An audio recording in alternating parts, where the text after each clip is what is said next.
गांव के किनारे एक छोटा सा घर था जहां सावित्री देवी अपने 4 बेटों के साथ रहती थी। सावित्री देवी की उम्र लगभग 70 साल थी। चेहरे पर झुर्रियां थी, कमर झुक चुकी थी, लेकिन आंखों में अब भी अपने बेटों के लिए ढेर सारा प्यार। उनके पति राम प्रसाद का देहांत कई साल पहले हो चुका था। पति के जाने के बाद सावित्री देवी ने अपने 4 बेटों को पालने के लिए दिन रात मेहनत की। कभी खेतों में मजदूरी की, कभी दूसरों के घरों में बर्तन मांजे, कभी भूखी सो गईं, लेकिन अपने बेटों को कभी भूखा नहीं सोने दिया। जब भी बेटों को कोई तकलीफ होती, सावित्री देवी रात भर जागकर उनकी सेवा करती। वो हमेशा कहती थी, मेरे बेटे ही मेरा सहारा है, बुढ़ापे में यही मेरा ध्यान रखेंगे। समय बीतता गया, 4 बेटे बड़े हो गए, सबकी शादी हो गई, घर में बहुएं आ गई। शुरुआत में सब ठीक था, लेकिन धीरे धीरे माहौल बदलने लगा। अब सावित्री देवी को घर में बोझ समझा जाने लगा। बहुएं ताने मारती, दिन भर बैठी रहती है, बस खाना खाती है। बेटे जो कभी माँ के आंचल में छिप जाते थे, अब मां की तरफ देखने तक से कतराने लगे। एक दिन सावित्री देवी बीमार पड़ गई। उन्हें तेज बुखार था। उन्होंने बड़े बेटे रमेश से कहा, बेटा मुझे डॉक्टर के पास ले चल। रमेश ने गुस्से में जवाब दिया, मेरे पास इतना समय नहीं है, छोटी छोटी बातों के लिए परेशान मत किया करो। सावित्री देवी चुप हो गई। उन्होंने सोचा शायद दूसरा बेटा मदद करेगा। उन्होंने दूसरे बेटे सुरेश से कहा, बेटा बहुत कमजोरी लग रही, थोड़ा दवा ला दे। सुरेश ने भी मना कर दिया, मेरे पास पैसे नहीं है। यह सुनकर सावित्री देवी की आंखें भर आई। जिन बेटों के लिए उन्होंने अपनी पूरी जिंदगी खपा दी, आज वही बेटे उनकी दवा तक लाने को तैयार नहीं थे। कुछ दिनों बाद बहुओं ने मिलकर बेटों के कान भरने शुरू कर दिए। उन्होंने कहा, माँ की वजह से खर्च बढ़ रहा है, हर समय सेवा करनी पड़ती है, अब इन्हें कहीं और भेज दो। धीरे धीरे 4 बेटे भी यही सोचने लगे। एक रात 4 बेटे आपस में बैठे और फैसला किया कि अब माँ को घर से निकाल देना चाहिए। अगली सुबह बड़ा बेटा सावित्री देवी के पास आया और बोला, माँ अब हम तुम्हारा खर्च नहीं उठा सकते, तुम कहीं और चली जाओ। यह सुनकर सावित्री देवी के पैरों तले जमीन खिसक गई। उन्होंने कांपती आवाज में कहा, बेटा मैं कहाँ जाऊंगी, इस उम्र में मेरा कौन है तुम्हारे सिवा। लेकिन किसी बेटे का दिल नहीं पिघला। तीसरे बेटे ने कहा, हमें मजबूर मत करो, हमें अपना जीवन भी देखना है। सावित्री देवी रोने लगी। उन्होंने हाथ जोड़कर कहा, मैं घर के किसी कोने में पड़ी रहूंगी, बस मुझे मत निकालो। लेकिन बेटों ने उनकी एक न सुनी।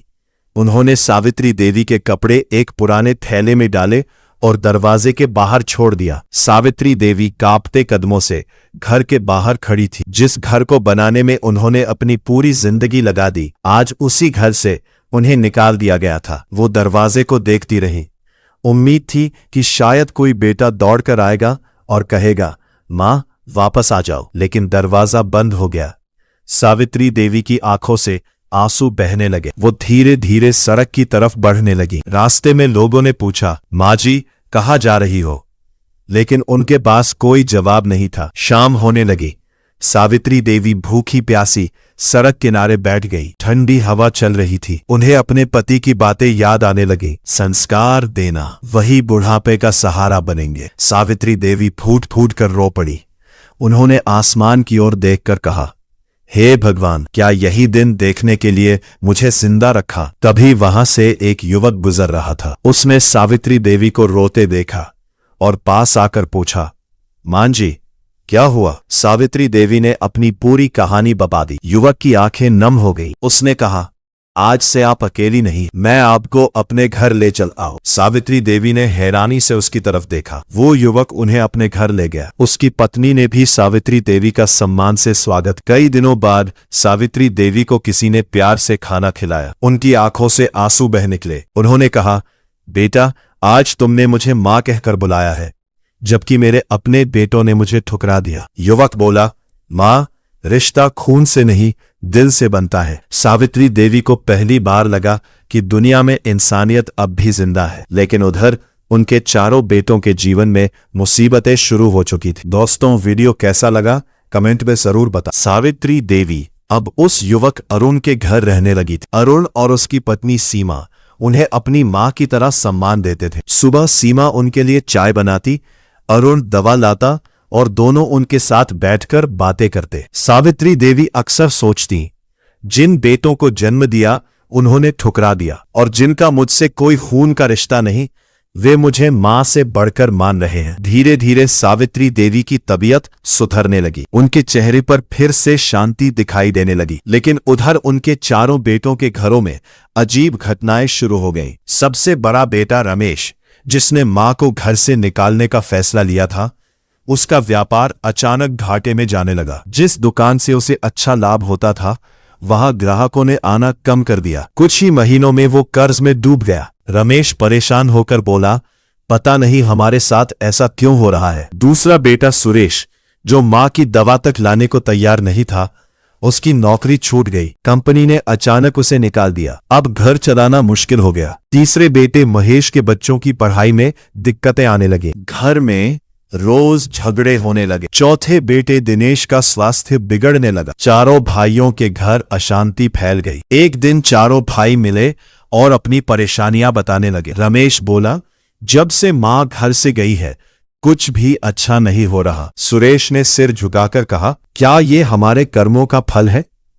पहली बार चारों बेटों को अपनी गलती का एहसास होने लगा। उन्हें याद आने लगा कि कैसे उनकी मां ने उन्हें पालने के लिए अपना सब कुछ कुर्बान कर दिया था। रमेश की आंखों में आंसू आ गए। उसने कहा, हमने बहुत बड़ा पाप किया है, हमें मां को वापस लाना होगा। चारों भाई मां को ढूंढने निकल पड़े। कई जगह तलाशने के बाद उन्हें पता चला कि सावित्री देवी अरुण के घर रह रही है। चारों बेटे वहां पहुंचे। उन्होंने देखा कि सावित्री देवी सम्मान से बैठे हैं। अरुण और सीमा उनकी सेवा कर रहे हैं। ये देखकर चारों बेटे शर्म से सिर झुकाकर खड़े रह गए। सावित्री देवी ने उन्हें देखा तो उनकी आंखें भर आईं। रमेश उनके पैरों में गिर पड़ा। मां, हमें माफ कर दो, हमसे बहुत बड़ी गलती हो गई। बाकी तीनों बेटे भी रोने लगे। सुरेश बोला, मां, हमें अपने साथ वापस चलो। सावित्री देवी की आंखों में आंसू थे। उन्होंने कांपती आवाज में कहा, जब मुझे तुम्हारी जरूरत थी तब तुमने मुझे ठुकरा दिया। आज क्यों आए हो? चारों बेटे चुप थे। उनके पास कोई जवाब नहीं था। अरुण ने धीरे से कहा, मां, बच्चे गलती करते हैं, अगर आपका दिल कहे तो इन्हें माफ कर दीजिए। सावित्री देवी ने अरुण की तरफ देखा। उन्हें लगा कि असली संस्कार तो इस युवक में है। उन्होंने बेटों से कहा, मैंने तुम्हें जन्म दिया है इसलिए तुम्हें माफ करती हूं, लेकिन अब मैं वापस नहीं जाऊंगी। चारों बेटे चौंक गए। रमेश रोते हुए बोला, मां, हमें एक मौका दे दो। सावित्री देवी ने शांत स्वर में कहा, जिस घर से मुझे अपमानित करके निकाला गया वहां लौटकर मैं फिर वही दर्द नहीं जी सकती। उन्होंने आगे कहा, अरुण ने मुझे सम्मान दिया, सहारा दिया, मां कहा, अब यही मेरा परिवार है। चारों बेटों की आंखों से आंसू बहने लगे। उन्हें समझ आ गया कि उन्होंने मां को हमेशा के लिए खो दिया है। सावित्री देवी ने कहा, मैं तुम्हें बद्दुआ नहीं दूंगी, लेकिन याद रखना, मां बाप का दिल दुखाने वाला कभी सुखी नहीं रह सकता। चारों बेटे सिर झुकाकर वहां से लौट गए। उस दिन उन्हें समझ आ गया कि पैसा, घर और संपत्ति सब बेकार है अगर मां बाप का आशीर्वाद साथ ना हो। उधर सावित्री देवी ने अरुण और सीमा के साथ अपना नया जीवन शुरू किया। अब वो अकेली नहीं थी। उन्हें वो सम्मान मिला जिसकी वो हकदार थीं। एक दिन सावित्री देवी ने अरुण से कहा, बेटा, तुमने मुझे वो प्यार दिया जो मेरे अपने बेटे न दे सके। अरुण मुस्कुराकर बोला, मां, हर इंसान को अपनी मां की सेवा का सौभाग्य नहीं मिलता। आपने मुझे यह मौका दिया। सावित्री देवी की आंखें खुशी से भर आईं। उन्होंने मन ही मन भगवान को धन्यवाद दिया। दोस्तों, इसी तरह की कहानी वीडियो के लिए हमारे चैनल को सब्सक्राइब जरूर करें।